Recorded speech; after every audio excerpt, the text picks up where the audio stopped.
I am Jesse Gardner. I'm glad that you are all here today. I really appreciate you being here.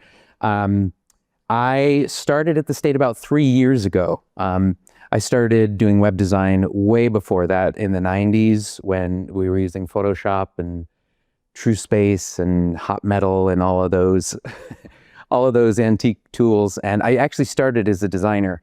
And over time, I got frustrated because I kept having developers tell me that you couldn't do something. And I said, well, what can you do? And I wanted to learn more about engineering. So over the course of the 2010s, I began to, or 2000s, I began to learn how to do engineering. And so over the course of probably 20 plus years or so, I focused a lot on engineering and ended up doing engineering at large organizations. And then coming back to New York State 3 years ago, I got connected with Luke Chard, who heads up the human-centered design team. We have a number of folks here from our team, so kudos to them for joining.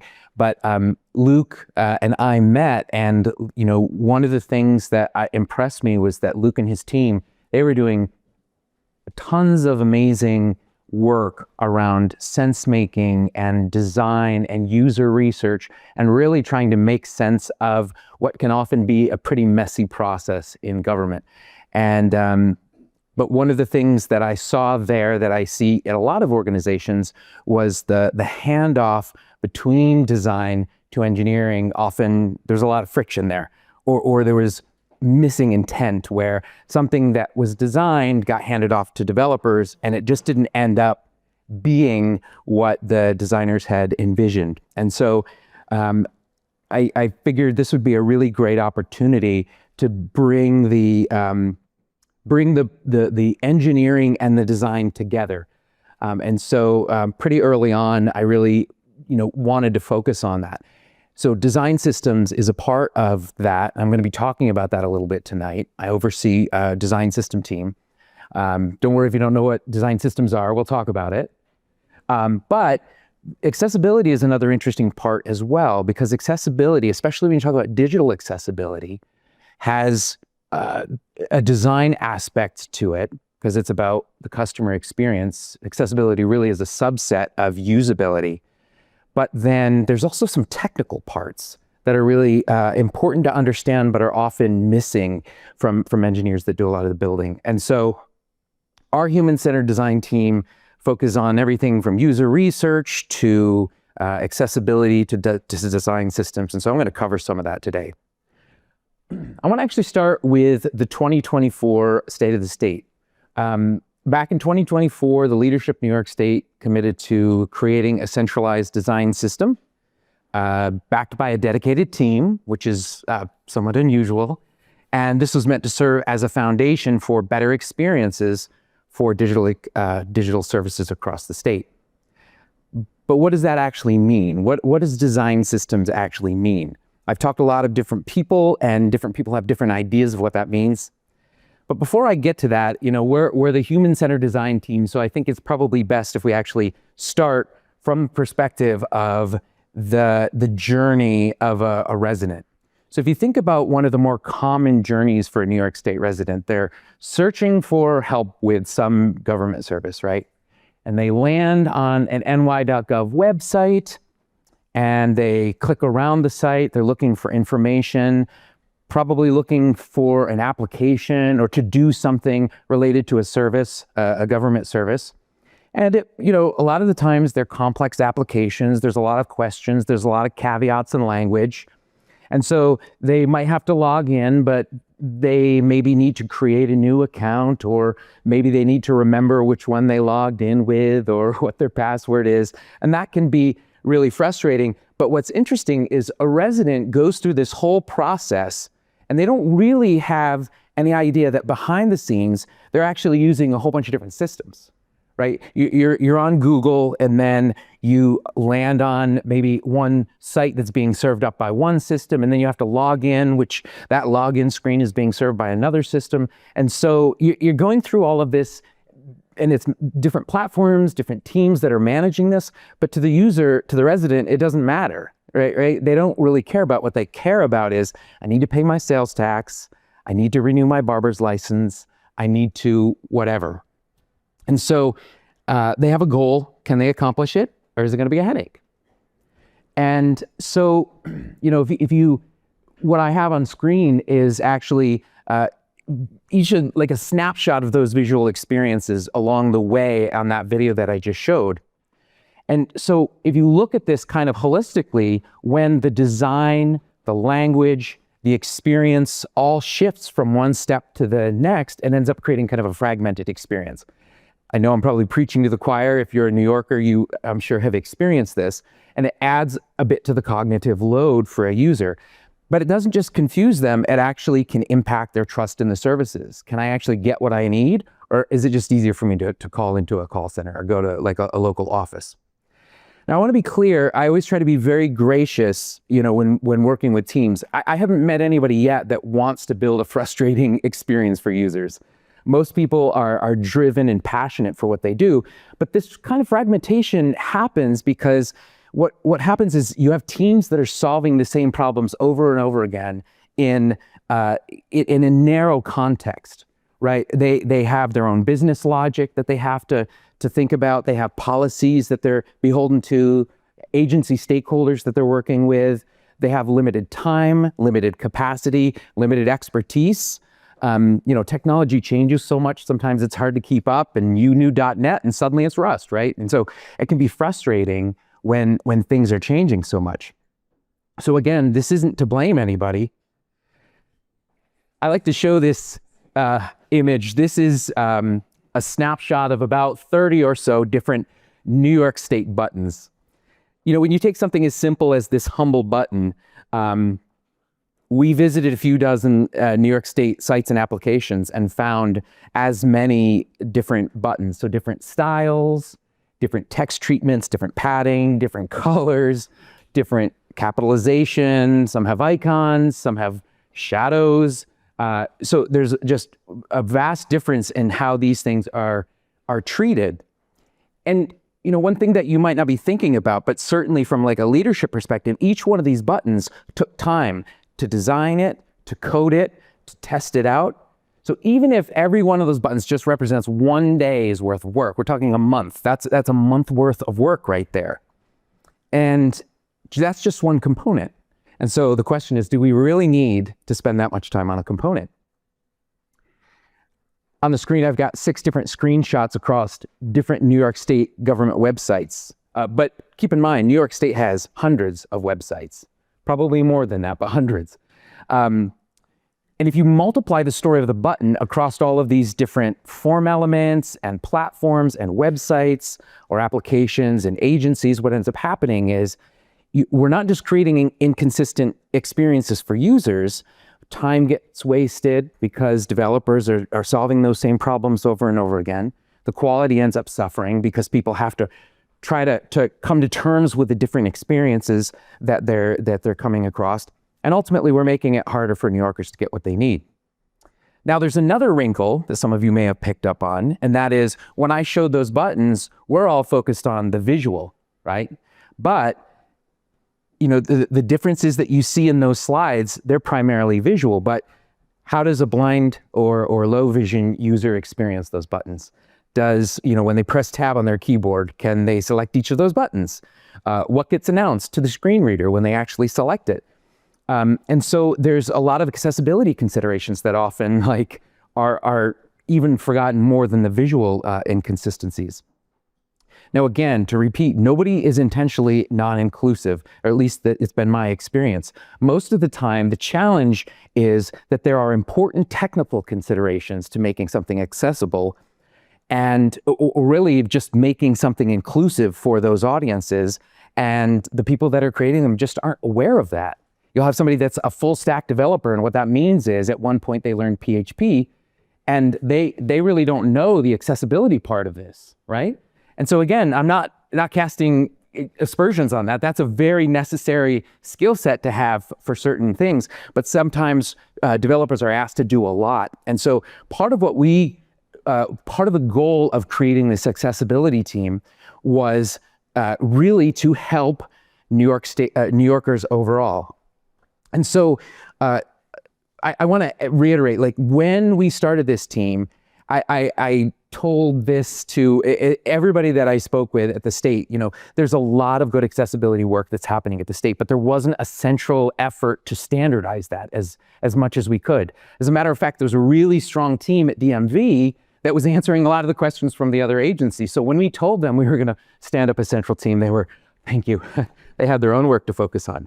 And so we've got this fantastic cross-discipline team of designers, engineers, people who have accessibility experience.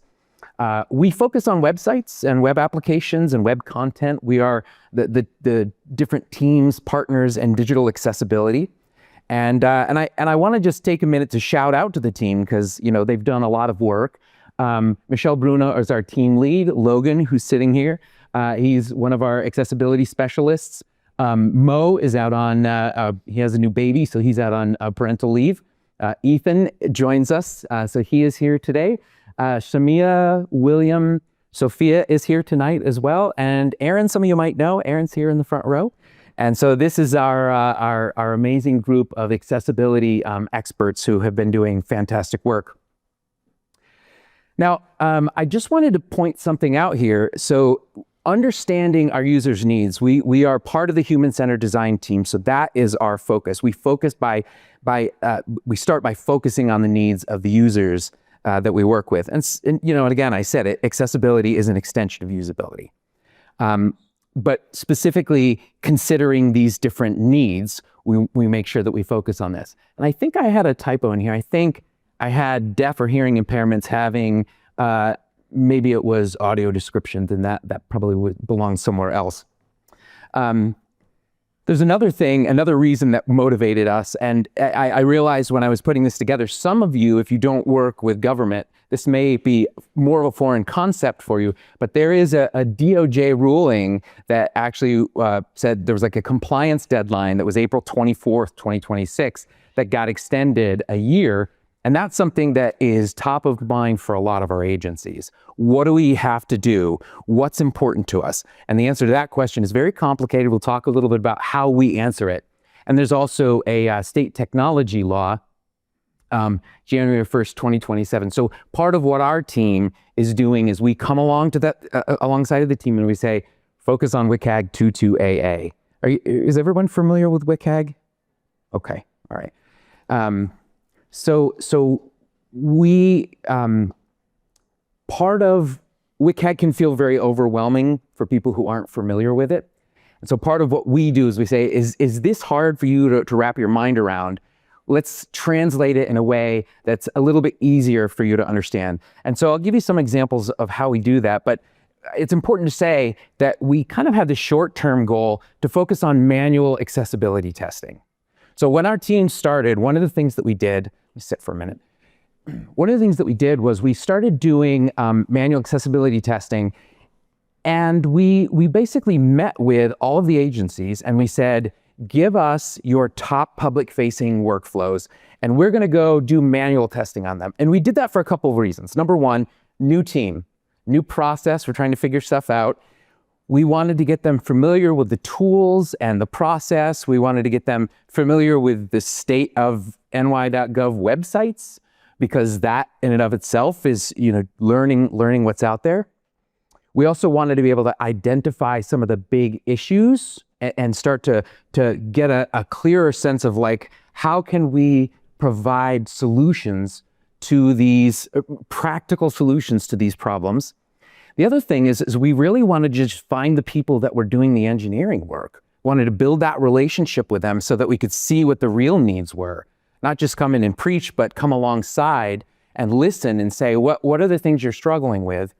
And that really helped build rapport, because one of the things long-term that we're trying to do is there are hundreds of thousands of employees of New York State. At our agency alone, we've got more than 4,000. Our team is 7. So part of what we're trying to do is grow the maturity of the teams that we work with. And so that's been a big part of our MO as we work. So one of the things that we do is accessibility testing guidance. This is really an accessibility testing service that we provide for the various agencies.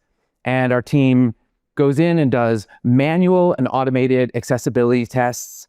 They compile a full list of issues, organized priority. And so there's a report, a screenshot of a report dashboard there with a list of a whole bunch of those issues.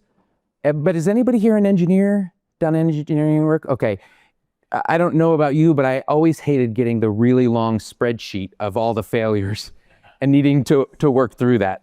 And so as a result of that, and it's helpful, right? It's helpful to have that list, and we have issue details where you can go in and see what was the selector, what was the actual WCAG violation. But then we also create a deck that is specific engineering guidance, and we actually treat that like a training session. We actually say, this is for you. And the product leader will get on, and the business lead will often get on, but we'll say, this is for you, engineers. This is a safe space for you to ask us questions, because we want to make sure that we don't just, here's what to do, and they do it. We want to have them understand. And so you can maybe make out, I have a screenshot of one of our slides. It's a little small, but it says, we kind of give it a little name at the top. Tab order is not following logical focus order. And then under that, we say user experience. We try to explain in plain language, this is the impact it's going to have on the person that's using it. So we're building some empathy. We're helping to explain why this matters, not just like make this change in the code. And then we have recommendations where we say, this is practically how you're actually going to make this change and do this work. Again, the main goal of this is because some of you have seen this before, but testing is expensive. And if we can move it backwards to where we are doing it earlier and earlier in the process, the better off we are. And this is going to tie into our design system focus in just a moment. A couple other things I just want to praise our team for. We've been doing bi-weekly accessibility office hours. Helps our teams have a greater reach. It helps to build tremendous culture. Just this last office hours, I think one of the questions was, what are you doing for the summer or something like that. 5 minutes. I mean, you don't get that too often at the state. And for people to come together and be able to feel human, I mean, that's really ultimately what we're about. And I love it. And it's a fantastic way to encourage that growth. But they can bring accessibility questions. And so there's a screenshot here of a Fig Jam that we have where we've got some of these icebreaker questions, and then a screenshot of one of our team's meetings here. We've been averaging about 40 or so. I think we're in the 60s maybe this last week, so doing really well, and we're excited about that. We also have been building out an internal knowledge base. We have a Teams channel where people can ask specific questions about tools, about how to tackle specific problems. And so the team has been documenting their process and putting it out there. We've got role-specific guidance. There's a screenshot here that shows what that SharePoint page looks like. We're answering questions for teams. So lots of really great work that's being done there as well. We also get to, any big announcements and stuff can happen there. But here's the question. Our team is doing great work. And I didn't talk about some of our other teams. We have an experienced design team that's really doing fantastic work. There's a lot more work that even the accessibility team is working on, accessibility language for procurements, for project contracts, making sure that we get that in so that when vendors bid on things, they know that this is an expectation that we have from them. But again, there's thousands of engineers at New York State. And if our testing has taught us anything, it's that digital inclusivity requires technical work. And so the challenge for us is, how do we scale that? How do we deliver accessible user interfaces to New York State at scale? So that brings us to the New York State design system. And you still might say, well, what do you mean by a design system? Well, I'll give you our definition of a design system. The New York State design system is a collection of components, design tokens, accessibility standards, and usage guidelines that helps teams rapidly build usable, accessible, mobile-friendly applications and sites. It's made up of essentially 3 core pillars. I'm going to read the 3 of them. We've got our code component library.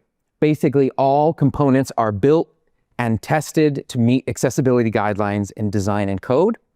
We also have a design prototyping library. I'm going to talk about each one of these in a little bit more depth, but this is essentially a sibling to our brand guidelines. We have brand guidelines for the state. If you drive down the highway and you see signs on the side of the road, all of that needs to follow brand guidelines. And so we can't just go off and do our own thing. We need to be respectful of New York State's existing brand guidelines. And then finally, our design system reference site. And this is basically a unified place where people can come and learn more about it. And it's really telling the story and helping designers and engineers get very practical guidance about how to do the work. So let's do a quick tour of all three. First of all is our code component library. So our every component here, and an analogy I like to give is if you've heard of Google Material, or there's different teams that will basically put together a series of components. And so what we've done is we built a library of components that have been tested to meet accessibility guidelines. I'm going to talk about that specifically, but we use keyboard navigation, we check for focus management, we check for screen reader support. What's great about these components is that we have tested them thoroughly for accessibility, and we have accessible defaults built in. This is a snapshot if you were to go to our design system reference site. If you were to go there, you would see, if you clicked on components, there's a list of all of our web components. And this is the core part of the design system. Now this is technical, but it's important to say that the majority of people working at New York State are engineers, and not accessibility specialists. And so we wanted to create something specifically for them. And so providing something that they can quickly use, they can grab something and know that it's going to be something that they can use, and it will be accessible, and it'll be in line with New York State's brand guidelines, and it just works. That's really important because that's the value proposition to our engineers. And so this is really a library of interface components.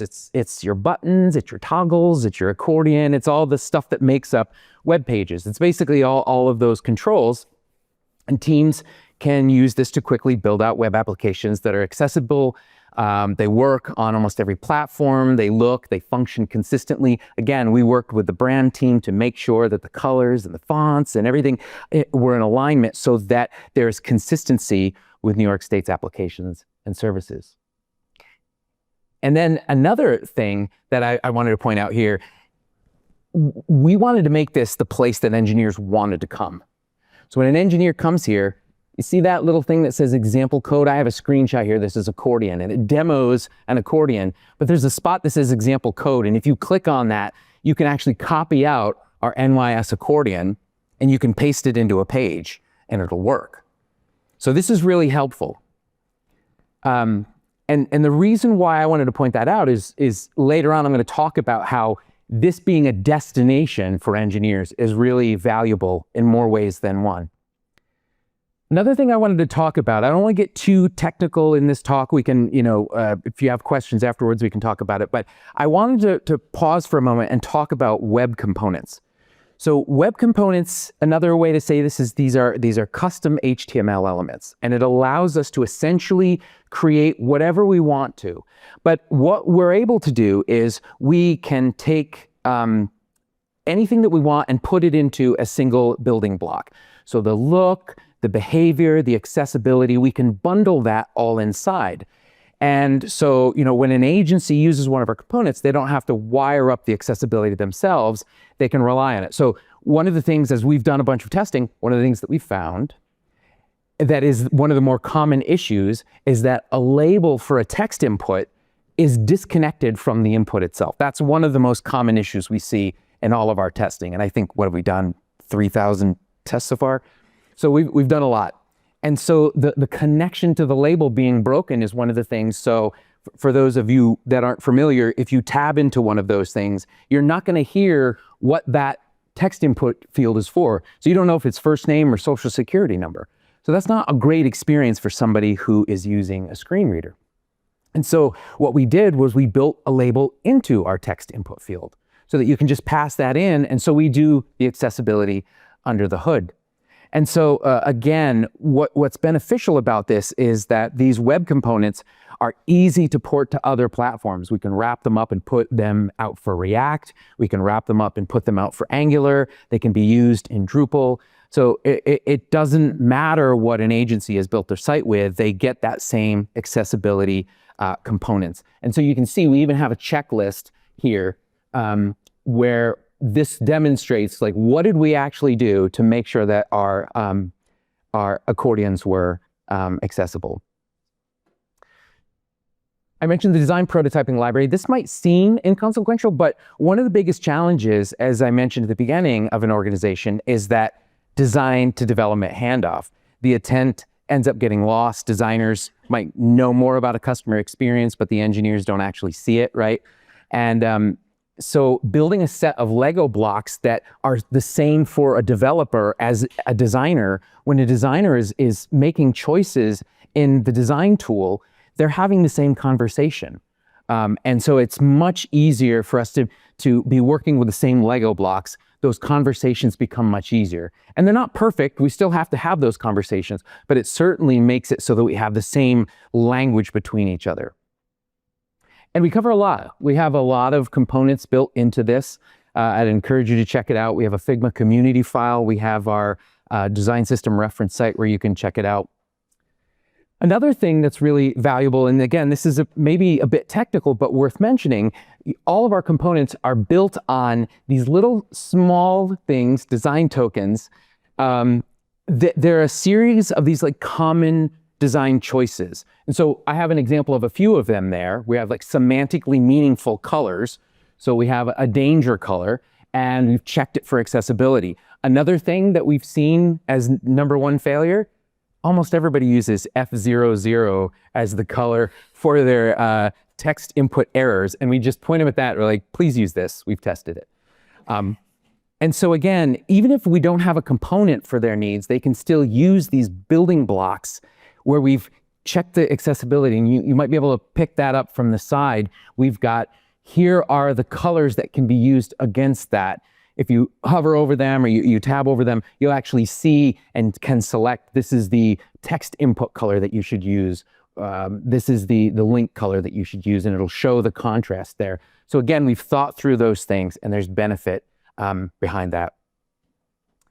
And then last but not least, I'm just gonna mention the reference website, and then we'll pause for some questions. But one thing I just wanna say, agency teams don't come to the reference site because they wanna learn about accessibility. They come here because they need to build a web page or a digital service, right? And so we do that and we make that easy for them. So we've given this thing that's like, come, free, take. And so when they come, they're looking for a quick win, something that they can drop into the project and ship.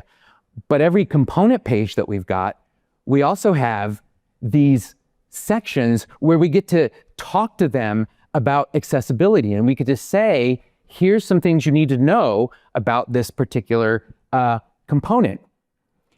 So again, for those of you who have ever tried to get developers to care about accessibility, you know that sometimes that can be challenging.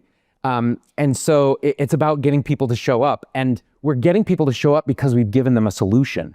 And so now the reference site solves the attendance problem. They're coming because we're helping them solve a problem. And so they come and we put accessibility right there in the path for them. And so they get to learn about accessibility along the way. And it ends up building, as they learn about it, the next time they build something custom, they want to learn more about it. This is the front page of our design system reference site. Shout out to Doug Bartow, who's a fantastic designer who did some of the design work for us. I mentioned this accessibility guidance that's right along the engineering solutions, but there's one last thing I want to mention because I think this is fantastic, and kudos to Aaron, who's been doing most of the work on this.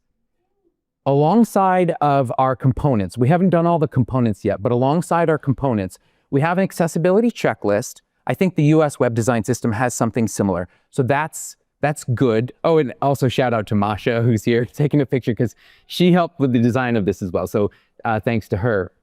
But we have an accessibility checklist that you can go through and you can say, how do you check for the behavior that's required? How do you check for the interactivity? What do you check for color and contrast? So there's a checklist that's very valuable. But one of the things that we're finding is that as we build out these web components, there are teams that either can't migrate over to our web components for whatever reason, like they don't have the funding, they're a legacy system, but they do want to be accessible. And so one of the things that we've started to do is we have a build accessible, where it's like, use the design system components if you can. And we have like a little sales pitch there for them, like, please, we've thought about this, we've done all this work. But if you can't, here's how you do it with native native components in HTML elements. And here's how to do it, in other situations. And here's the CSS that you would need in order to make it function and look like the existing design system components. So we think this is a really helpful way to, again, help people understand more and give them ways to be able to build and to learn about accessibility, even if they can't use our design system components. So just to quickly recap, we see a really fragmented experience. I always want to bring it back to the user journey. What we're trying to do is we're not trying to make everything look the same, because some things that are different should look different. But we want to give people the tools that we can have a consistent interaction experience. And we want to especially make sure that those experiences are accessible at scale. Quick thing before we're done. I would be remiss if I didn't mention we had a Global Accessibility Awareness Day event at the Concourse up in Albany. We actually set up a table and some of our team were there. We actually created simulators where people could go through and we would disable the mouse cursor and they'd have to tab through and see what it's like to use a keyboard. And we walked them through a poorly designed from an accessibility standpoint interface. Then we said, and now we fixed it and here's how. And we really set it up. I don't know if you can see the start. There's a start button. We tried to make it like a video game, come interact. And we had about 100 people stop. And we got a chance to talk to a lot of folks. Ethan was there and he had a big screen set up and he was showing people demos of what it's like to use a screen reader, what that experience is like. Because one of the things that we've found, that's the biggest aha moment for engineers, is when they go, oh, that's why landmarks matter, or that's why the header order matters in this case. And suddenly the light bulb goes off in their head. So we really wanted that to be a core part of what we do. So that is, that's it. And there's more information here if you want to check out some of our accessibility stuff. That'll take you to our accessibility page on our design system site. And now we've got time for questions.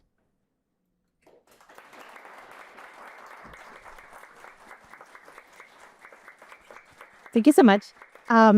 So the plan is we're going to alternate between in-person questions and online questions. I think I saw a hand here somewhere. Yep. Oh.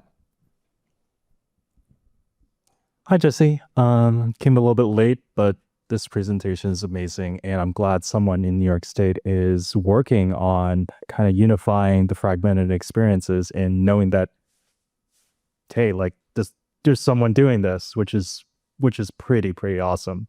All sorts of legacy systems or all sorts of newer systems, and I love this presentation. I'll start with one question, which is, with any design system, you're not finishing up, you're not creating, one big opus of, okay, here's the design for the inputs, here's the design for accordions, here's the design for, I don't know, like tab bars. How do you do incremental adoption, and how do you handle evolution? Like, let's say for a color, you're like, oh, we actually want to use a different red, or, oh, for the accordion, we're going to make a couple of changes due to these, new HTML guidelines. How are you handling both finishing up building the plane while flying it, and also evolving sort of, pieces that you think you've done before, but you need to do 2.0? Yeah.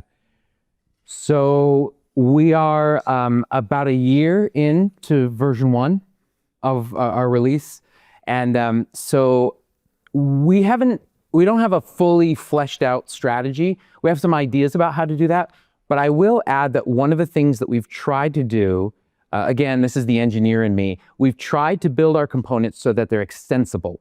So an accordion, we have these overrides where if you go to the accordion page, there's a list of CSS overrides where say, if you want to change the background color of the accordion, you can override this CSS variable. And so it allows teams to be able to make that change. I think your question is more like, how do you do it if we wanted to make that change at a high level and push it out, right? Versioning it. You put it into a library, so people just, the library is money for library. Yeah. It's like, oh, Sorry. Yes, I forgot people are online. I imagine you're probably just making it into like a little component library that's like NPM package for these things, NPM package, and then they just update the NPM package numbers and they don't have to worry about those things. But my other It's likely versioning. Yeah. Yeah. Some type of versioning. But the other part of my question was, let's say you've built out some components, but then you're trying to get someone to adopt it, but you haven't finished building out all the other components that they might do to do a refresh of accessibility on your website, or even start doing it at all. Do other, agencies just wait? How do you sort of handle that? Like, we're halfway there. Do you want to do it, or do you wait 2 or 3 months for us? We're big fans of the carrot. So anything that we can do to make their lives easier, if we can say, we will solve 50% of your problems right now. That's what we had to do for a year, because when we launched, we had probably 15 components. We're now at 30, so that we've dispelled some of that. We haven't tackled card yet, but by golly, we're working on it. So good question though. Yeah. Thank you. We can take another one from the audience. Hi, so a bit of an extension of his question. Has this been released under an open source license, and is it set up in a way so that nonprofits and other actors can brand it to fit their branding needs, but still use the accessibility features that you put into the components? Great question. Yes, it's open source. One of the battles we fought early on, because it doesn't make sense to security teams. Why would you put code out there? But we had to convince them this is front-end HTML code. We're not putting database credentials anywhere. So we did. We open sourced it with a little hashtag or asterisk about our fonts because they're proprietary. But yeah, we put it out there. And we also, as a part of our Figma library, we have a community version of this as well, where somebody can override the color theme, because we have color themes for agencies, but we allow that, somebody can go in and make those changes. But yeah, it's a big part of what we care about. Thank you so much. I'm going to look there. Which, by the way, if you find a problem, feel free to file a pull request or a bug. We get better with everybody participating, so. Hi. Hey. I don't understand a lot of what you say. I don't know what an accordion is. But I work for City University, and we use a platform called Brightspace. That's where our students log in to, they can see what their syllabus is for their class, what the requirements are, this and that. And there's a really cool little tool that tells us, like, you're 97% accessible, or you need to change this or fix that. And kind of what I've gathered from it is that PDFs are bad. Don't use pictures when you don't have to. And also, like, contrast. Make sure that you're using contrast. The way that things are in CUNY is that you don't need to attend training about accessibility if you don't want to. So a lot of folks don't. So I'm trying to kind of like share back what I'm learning.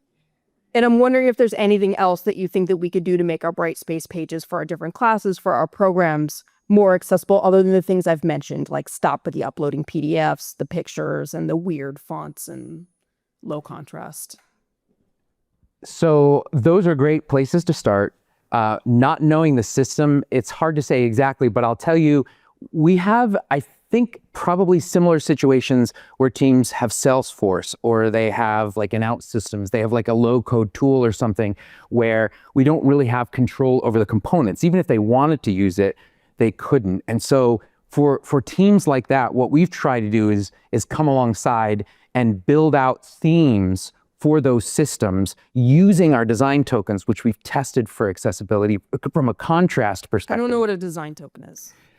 It's so, you know, the colors, like the background color and the color of the button and the text that's on the page, those have to get defined somewhere. And so essentially what we do, it either has a good accessible baseline or it doesn't. And if it does, then you're probably in a good place in terms of using it, using the defaults out of the box.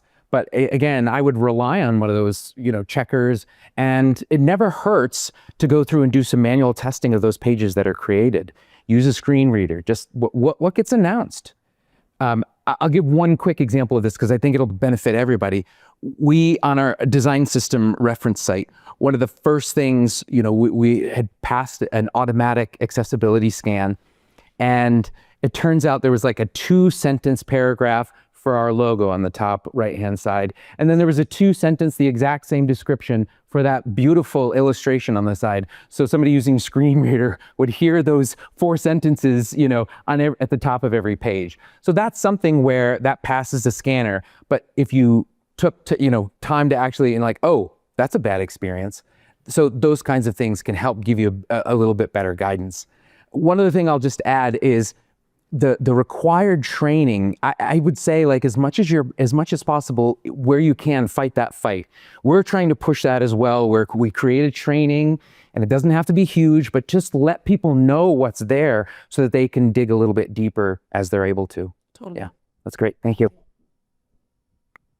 Nice. And then we have an online question.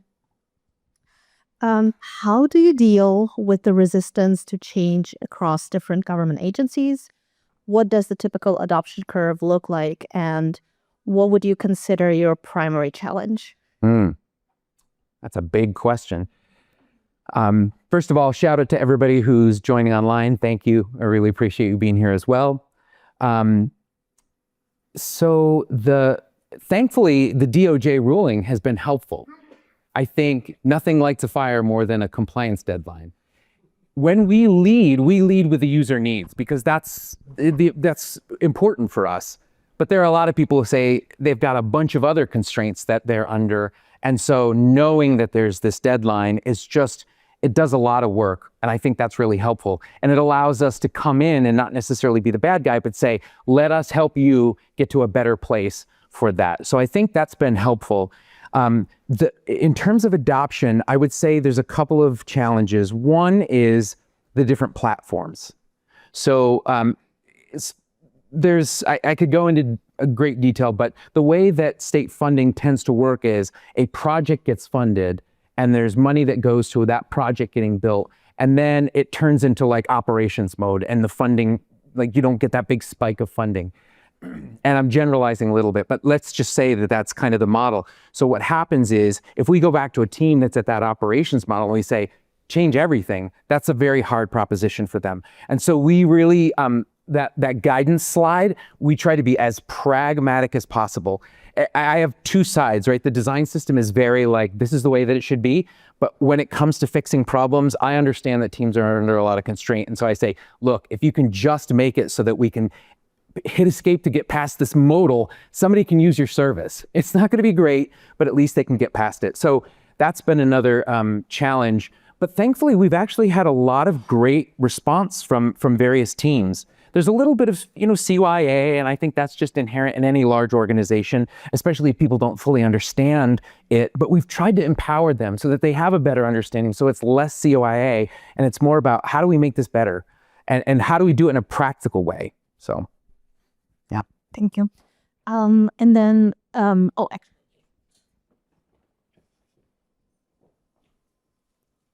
I thought we said no questions from Donnie. I understand it. Well, you know what? I won't even make it a question because I just want to comment really quickly because the person who was asking about CUNY, I know exactly what you're talking about in Brightspace.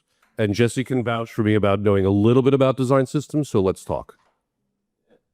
Okay, that's all. No comment. I didn't know because Jesse was about to sweat for my question. I'm sure. I'm going to leave alone. The last question really is the real. Hi, sorry, just to follow up. So we only have time for one more question, so I'm going to hand it. If we catch up afterwards. Okay, yeah, we'll do that. Okay. Okay, cool. So we also had another online question. Curious whether the team tracks design system adoption alongside UX outcomes, both to understand how it's improving the user experience and to help drive broader adoption. So it's kind of connected to the previous online question. Yeah, it's a fantastic question. I will tell you that, and those that are here from our team will tell you, Luke Chard, who heads up our human-centered design team, he bleeds user research. That is his bread and butter. That's the thing that is so important to him. And so it's great doing engineering work in an organization that's led by somebody who thinks that way. So he's very much about, let's test these things, let's make sure that they work. We do measure adoption in a lot of different ways. That topic's been beat. We can talk about it afterwards. But we measure adoption in a lot of different ways. Some in design, we can measure adoption. Some in engineering side. We have seen a significant uptick in our adoption. But in terms of the user outcomes, part of what we've done is, I like to say our team is archaeologists, because the team has been doing, the team that I joined did the vaccine, the vaccine where you reserve being able to get your COVID vaccine, right? And so they did that, and they could tell you those stories better than I could. But the woman who heads up that experience design team, Kristen DeChiro, she has done fantastic work. And so measuring user outcomes with the work with the design system, we really come and enable that team, because they're the ones doing a lot of the project work to come alongside agencies and say, hey, let's dive in and make sure we do the sense making before we build anything. And then when we build it, we've got this design system which has codified these great patterns. So that's really important. But what's amazing about all of that is once we do that and once we launch that, we can bring anything that we learn back into the system. And so the system really is meant to be I like to describe it, it's the long tail for the engineers or the projects that don't have the funding to get user research, because there'll be like an ag and markets cataloging system or something that they're not going to be able to. We have a limited bandwidth of designer and user research time, and so we take those good patterns, we bake it into the system, we provide the guidance via documentation or an MCP server, and then it allows downstream teams to be able to make much of that. And so that's our goal here, is to help the ones here, but then to codify that in a place that many others can benefit from it. So this is such a good close out for the whole Yeah. conversation. Oh my God, the vaccine stuff. Wow. All right. So, okay. So as a follow-up to the CUNY, also, I wanted to say we have a whole accessibility Slack. So if you have any questions, ping any of the organizers, and we'll be able to invite you there. And with that, just want to say again, thank you to Jesse.